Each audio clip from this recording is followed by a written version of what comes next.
देखिए हर खबर यहीं पर। सब्सक्राइब कीजिए TV9 भारतवर्ष। दिल्ली में पेट्रोल और डीजल के दाम बढ़ा दिए गए हैं। दिल्ली में पेट्रोल की कीमत में ₹1.67 पर लीटर का इजाफा किया गया है। पेट्रोल ₹71.26 पर लीटर हो गया है। लेकिन खास बात यह है कि डीजल के दाम में जबरदस्त इजाफा किया गया है।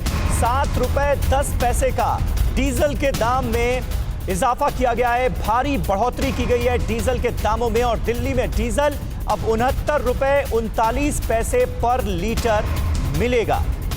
हमारे साथ कुमार कुंदन हमारे संवाददाता मौजूद हैं। कुमार, दिल्ली वो राज्य है जिसने सबसे पहले यह फैसला किया कि शराब पर 70% अलग से टैक्स लगाया जाएगा, फीस ली जाएगी, कोरोना फीस के रूप में ये पैसे वसूले जाएंगे। और अब हम देख रहे हैं पेट्रोल और डीजल के दाम में जबरदस्त बढ़ोतरी की गई।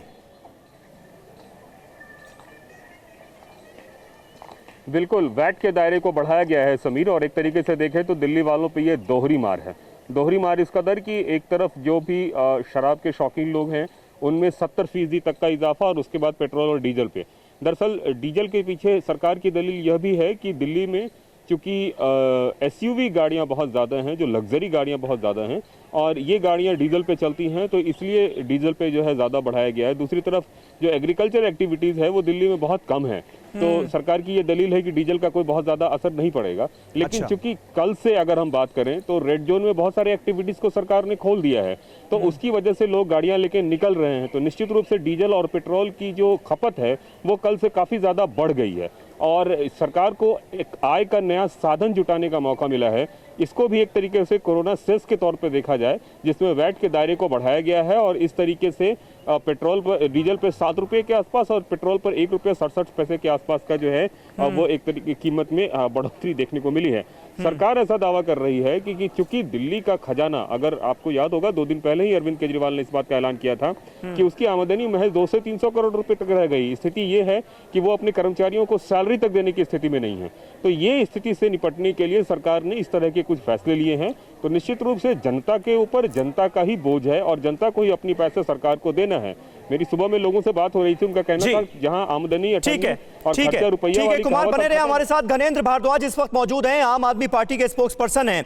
घनेंद्र, अब मुझे यह बताइए कि दिल्ली में जो डीजल के दामों में जबरदस्त इजाफा किया गया है ₹7.10 पर लीटर का, इसके पीछे क्या वजह है? क्योंकि इन दामों को देखने के बाद कहीं ना कहीं आम आदमी की चिंता भी इसलिए बढ़ रही है कि भाई ऐसा तो नहीं कि रोजमर्रा की चीजों के दाम जो हैं वो और जबरदस्त तरीके से बढ़ जाएंगे। डीजल का दाम आपने इतना बढ़ा दिया। देखिए समीर जी, पिछले 40 दिन से आपको पता है कि लॉकडाउन की स्थिति में पूरा देश चल रहा है जी, और कल जिस तरीके से गवर्नमेंट ऑफ इंडिया के आदेश पे, MHA के ऑर्डर पे जिस तरीके से रिलैक्सेशन देने की बात की गई, पूरे देश में रिलैक्सेशन दी गई, और उसके बाद किस तरीके से सोशल डिस्टेंसिंग के नियम कई जगह तार उसको देखते दिल्ली गवर्नमेंट ने सबसे पहला फैसला ये लिया कि जो एक्साइज है, जो शराब की जो MRP है, उस पर हमने 70% कोरोना टैक्स लगाया है, ताकि लोग कम से कम शराब का सेवन करें और सोशल डिस्टेंसिंग मेंटेन रहे। और जिस तरीके की चीजें कल सामने आई थी, शायद आज वो चीजें दिल्ली के लोगों के सामने ना आए, और दिल्ली इस कोरोना। घनेंद्र, देखिए शराब पर आपने 70% टैक्स अलग से लगाया, उसकी ठीक बात है, उसकी तारीफ होनी चाहिए। हो सकता है आप उसको, मुमकिन है कि आप उसको 100% कर देते तब भी कोई विरोध नहीं होता। लेकिन डीजल, मैंने आपसे कहा ना कि आम आदमी में ये चिंता हो रही है, और आपकी पार्टी का नाम ही आम आदमी पार्टी है, कि भाई डीजल के दाम बढ़ गए तो ऐसा तो नहीं कि रोजमर्रा की जो चीजें हैं उसके दाम पर इसका असर पड़ेगा। डीजल के दाम बढ़ाना क्या जरूरी था? अभी समीर जी, अभी देश पूरी समय लॉकडाउन की स्थिति में 17 मई तक का लॉकडाउन है, और अभी आप देखिए जो रिलैक्सेशन भी हमने दी है, वो रिलैक्सेशन भी MHA के हिसाब से लिमिटेड पीरियड के लिए है। तो अभी लोग इससे कोई आम जनता पे बोझ नहीं पड़ेगा, लेकिन हाँ कमर्शियल जो यूजेज है कहीं ना कहीं उनको इफेक्ट पड़ेगा, लेकिन इसका अभी आम आदमी की जिंदगी पे कोई फर्क नहीं पड़ने जा रहा। और निश्चित तौर पर 17 तारीख के बाद जब देश लॉकडाउन हटेगा तो हम स्थिति को रिव्यू करेंगे। हम हालात के हिसाब से जो भी निर्णय सरकार को लेने होंगे निर्णय लेगी, और आम जनता पे किसी तरीके का बोझ अतिरिक्त ना पड़े, क्योंकि लॉकडाउन के बाद स्थिति जो है ठीक नहीं है। देश में, पूरे देश की स्थिति जैसी है, ठीक और है। हम चाहते हैं, हमारी सरकार तो लगातार काम कर रही है। आम आदमी ठीक है, पार्टी घनेंद्र भारद्वाज जी आप हमारे साथ बने रहें। राजीव जेटली इस वक्त हमारे साथ मौजूद हैं, भारतीय जनता पार्टी के नेशनल स्पोक्स पर्सन।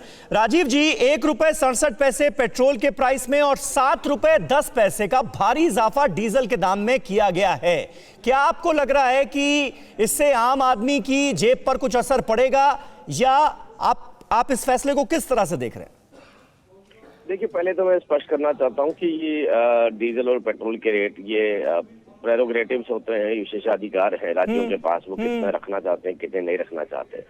लेकिन आम आदमी पार्टी की सरकार और आम आदमी पार्टी के नेता बार बार डीजल और पेट्रोल को ही अपना आधार बनाते आए हैं। बार बार स्टेटमेंट उनकी डीजल और पेट्रोल के ऊपर ही आती आई है कि डीजल और पेट्रोल के रेट या उनके ऊपर टैक्सेस घटा नहीं जाने चाहिए। तो जो सरकार खुद इस बात की वकालत करती है कि टैक्स घटाने चाहिए, उन्हें टैक्स बढ़ाने का अधिकार नहीं है। फिर भी मैं आपको ये बोलना चाहूंगा कि ये किस अभी आपने देखा कल शराब के ठेके खुले हैं। शराब यही सोच के खोले गए होंगे कि रेवेन्यू जनरेट हो, अंडरस्टूड है। आज भी यही सोच के चाहे पेट्रोल के रेट बढ़ाए होंगे। लेकिन इश्यू यहाँ पर ये नहीं है। इश्यू यहाँ पर ये है कि आप जिस बात की खिलाफत करते आए हैं, आज आपने वही काम करने शुरू कर दिए। आप पूरे केंद्र सरकार को भी हमेशा ये कहते आए हैं कि आपने टैक्सेस घटाइए। तो जब आपकी अपनी सरकार की बात आती है तो आप नहीं राजीव जेटली जी, लेकिन आम आदमी पार्टी ये दलील दे रही है कि भाई आम आदमी की जेब पर इसका बोझ नहीं पड़ेगा। दिल्ली में एसयूवी गाड़ी जो हैं वो ज्यादा हैं, और जो ऐसे लोग हैं जो कि अमीर लोग हैं, बड़ी बड़ी गाड़ियों से चलते हैं और वो अपनी गाड़ियों में डीजल भरवाते हैं। तो कमर्शियल एक्टिविटीज और एग्रीकल्चर एक्टिविटीज जो हैं वो कम है दिल्ली में, इसलिए आम लोगों पर इसका असर नहीं पड़ेगा। नहीं, अभी तो ये समझना है कि ना किसी की कोई ऐसी गाड़ी चल रही है जिसको एसयूवी कह सके आप, या कोई दूसरी गाड़ी चल रही है। लॉकडाउन के पीरियड में सभी की गाड़ियां घर पर खड़ी हैं।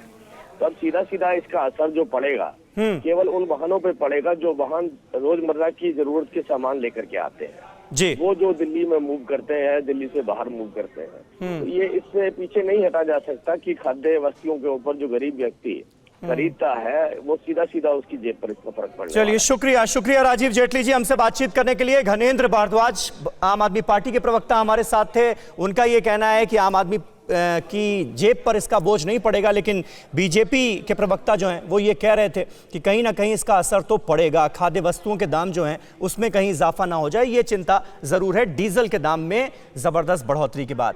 और देश में आपकी सोमवार से शुक्रवार रात 9 बजे सिर्फ TV9 भारतवर्ष पर।